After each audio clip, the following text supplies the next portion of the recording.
అందరికీ నమస్కారం. ఈ కార్తీక మాసంలో తప్పకుండా వినవలసింది, చదవవలసింది కార్తీక మహాపురాణము. తప్పకుండా పూర్తిగా వినండి. శ్రీ స్కాంద పురాణ అంతర్గత సంపూర్ణ కార్తీక మహాపురాణము నిత్య పారాయణ గ్రంథము 5వ రోజు పారాయణము.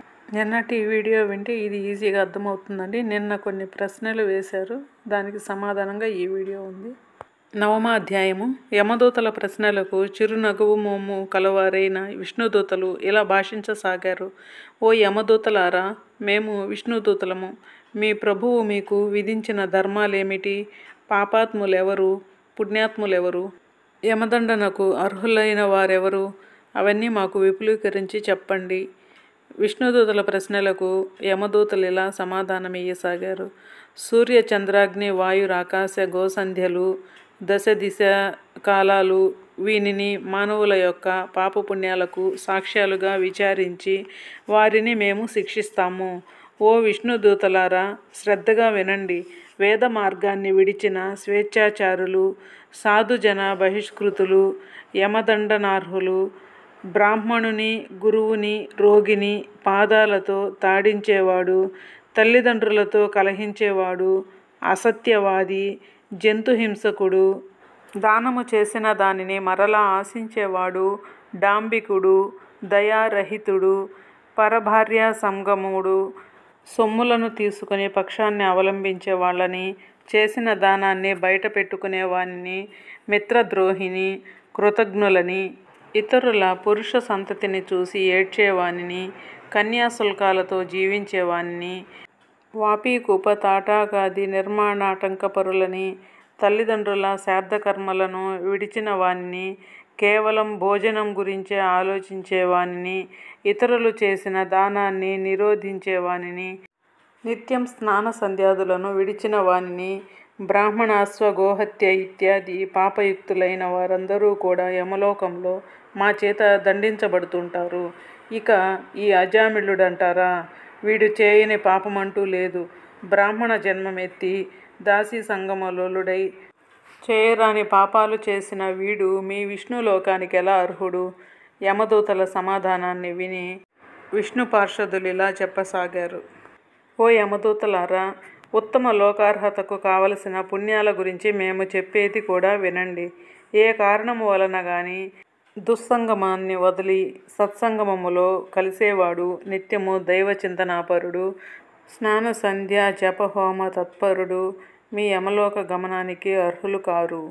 ఓ యమదూతలారా, అసూయారహితులై జపాగ్నిహోత్ర నిర్వాహకులై సర్వకర్మలను సగుణ బ్రహ్మార్పణము చేసేవారు, జలాన్న గోదాతలు, పురుషోత్సర్జనాకర్తలు యమలోకాన్ని పొందేందుకు అనర్హులు. విద్యాదాత గురువులు, పరోపకారశీలురు, హరిపూజా ప్రియులు, హరినామ జాపకులు, వివాహ ఉపనయనాలను చేయించేవారు, అనాథ ప్రేత సంస్కారకర్త వీళ్ళెవరూ మీ యమదండనలకు అర్హులు కారు.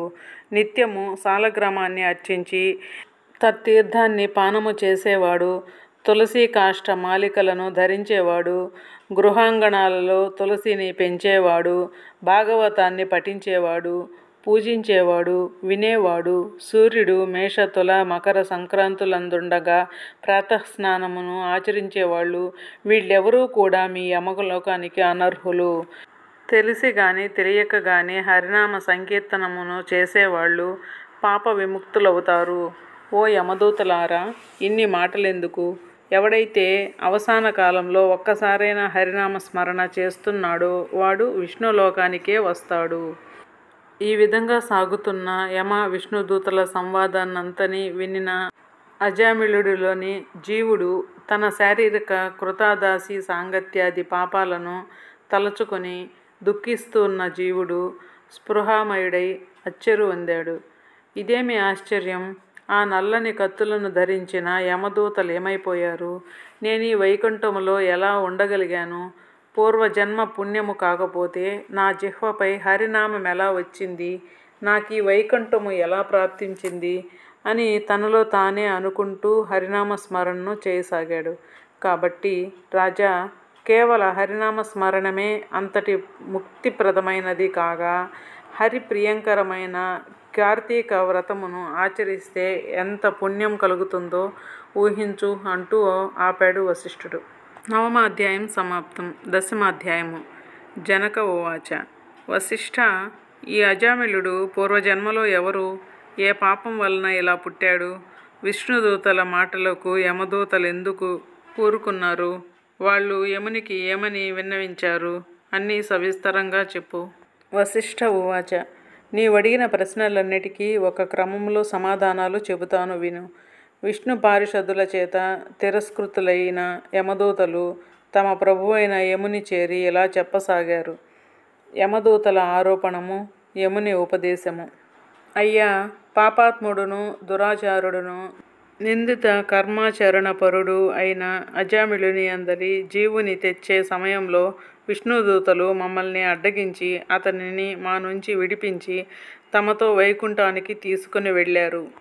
వాళ్లను ఎదిరించలేక మేము ఇలా రిక్తహస్తులమై వచ్చాము అని కింకరులు చెప్పినది విని రవంత క్రోధోద్రిక్తుడైన సమవర్తి జ్ఞానదృష్టితో సమస్తాన్ని అవలోకించిన వాడై, కింకరులారా, కించిదపి పుణ్యవిహీనోపి ఆ అజామిళుడనే పాపి అంత్యకాలాన హరినామస్మరణమును చేయడం వలన సమస్త పాపాలను నశింపచేసుకుని విష్ణుప్రియుడై విష్ణుదూతల చేత తీసుకుని పోబడ్డాడు.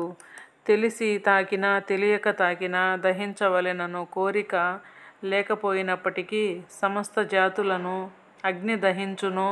అదేవిధంగా దుష్టాత్ములై మహిమను తెలుసుకోలేకపోయినా ఆ శ్రీహరి యొక్క నామస్మరణమును చేసినంత మాత్రము చేతనే వారి సమస్త పాపాలు దహించబడిపోతాయి.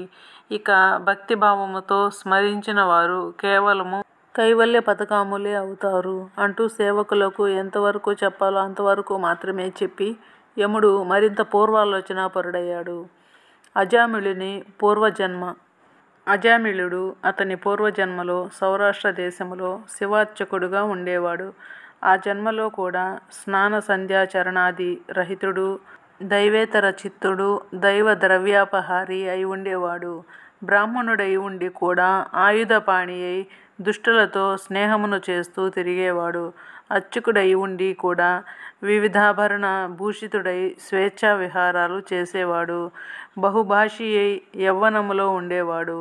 ఆ కాలానికి అదే గ్రామంలో ఒక దరిద్ర బ్రాహ్మణుడుండేవాడు. అతడు దరిద్ర పీడితుడై అన్నము కొరకై పట్టణములు పల్లెలు తిరుగుతూ యాయవార వృత్తిని అవలంబించి ఉన్నాడు. ఒకానొకసారి అతగాడు తనకు లభించిన యాయవార వస్తుజాలాన్నంతటినీ మోసుకుని వచ్చి భార్యను పిలిచి, చాలా ఆకలిగా ఉంది, సత్వరమే వంట చేయి, ముందు కాసిని మంచినీళ్ళు ఇయ్యి, అవి త్రాగి రవంత ఉపశాంతిని పొందుతాను అన్నాడు. కానీ యవ్వన మదాశ్రితయై ఉన్న ఆ ఇల్లాలు భర్త ఎన్నిసార్లు పిలిచినా పట్టించుకోకుండా తన జారుని గురించే తలపోస్తూ ఉండిపోయింది. అందుకు కోపించిన భర్త చేతికందిన కర్రతో ఆమెను కొట్టాడు. తన కామపుట ఆలోచనలకు అంతరాయమును కలిగించాడనే కోపంతో తన ముష్టితో ఘాతించింది. అడలి బడలి ఉన్న ఆ బాపడు అందుకై పటితాపంతో ఆమెను గృహాన్ని వదిలిపెట్టి గ్రామాంతరము వెళ్ళి భిక్షాటనతో బ్రతకసాగాడు. మగడు ఇల్లు వదిలి వెళ్ళిపోవడంతో మరింత తెగించిన ఆ జాగరిని మగడు తెచ్చినవన్నీ సుష్టుగా మేసి, మగడిచ్చినవన్నీ అలంకరించుకొని, మగడు తెచ్చిన మంచి చీరను కట్టుకుని తాంబూల చర్వణము చేస్తూ ఒకానొక రజకుని ఇంటికెళ్ళి ఆ రాత్రి తనతో సంభోగించవలసిందిగా కోరినది. కానీ నీతిమంతుడైన ఆ రజకుడు ఆమె కోరిన తప్పుడు పనికి అంగీకరించక పోవడంతో వారిద్దరికీ వాగ్వివాదం జరిగింది. అంతటితో వాంఛితార్థం నెరవేరని ఆ బ్రాహ్మణ జాగరిని వీధిన పడి రసికులను వెతుక్కుంటూ పోతూ ఇతఃపూర్వం చెప్పబడిన ఈశ్వరాలయార్చకుని చూసి సురత క్రీడలకు ఆహ్వానించింది. బ్రాహ్మణుడైన వీడు ఆమె పరస్త్రీ అని కూడా ఆలోచించకుండా అంగీకరించి ఆ రాత్రంతా ఆమెతో సుఖించాడు. అయినప్పటికీ ఆ జాగరిని సద్వంశ సంజాత అయిన కారణంగా కామము చల్లారగానే తన దోషాన్ని తెలుసుకున్నది. భర్తను వెతుక్కుంటూ వెళ్ళి బ్రతిమాలి తెచ్చుకుని అది మొదలుగా అతని మాటలకు తూచా తప్పకుండా బ్రతకసాగింది. ఇటువంటి పాపాల వలన మరణానంతరం ఆ శివార్చకుడు రౌరవాది మహానరకాలను అనుభవించి సత్వనిష్ఠుడి కొడుకైన అజామిళుడుగా జన్మించి కార్తీక పౌర్ణమి నాటి శివ సందర్శనం, అంత్యకాల హరిస్మరణల పుణ్యం వలన మోక్షాన్ని పొందాడు.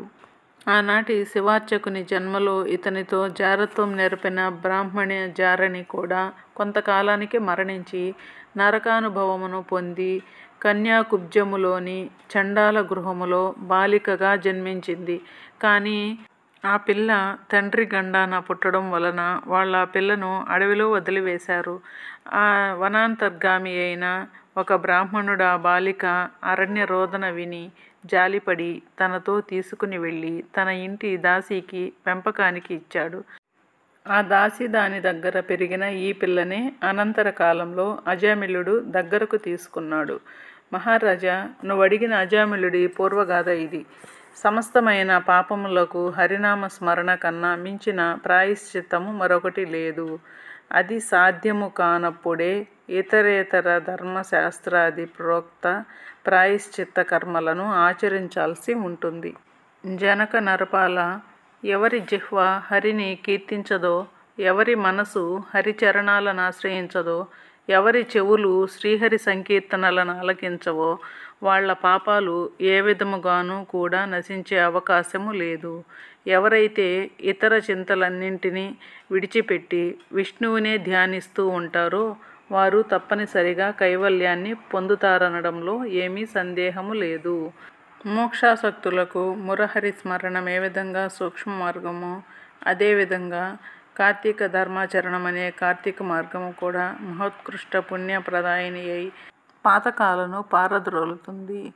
పాపాలను నశింపజేసే శక్తి ఈ కార్తీక వ్రతాచరణకు మాత్రమే ఉండడం వలన ఎవరైతే ఈ దివ్య వ్రతాన్ని ఆచరించరో వాళ్ళు నరక ప్రాప్తులవుతారని తెలుసుకో. పాపనాశిని అయిన ఈ కార్తీక మహాత్మ్యాన్ని శ్రద్ధాభక్తులతో వినినప్పటికీ కూడా వారు మోక్షార్హులే అవుతున్నారు. ఆసక్తులైన వారికి పావన హృదయంతో ఈ మహాత్మ్యాన్ని వినిపించేవాడు వైకుంఠగతుడై విష్ణువుతో కలిసి సుఖించుతాడు. ఏవం శ్రీ స్కాంద పురాణాంతర్గత కార్తీక మహాత్మ్యే నవమ దశమ అధ్యాయో సమాప్తం. 5వ రోజు పారాయణం సమాప్తం. ధన్యవాదములు.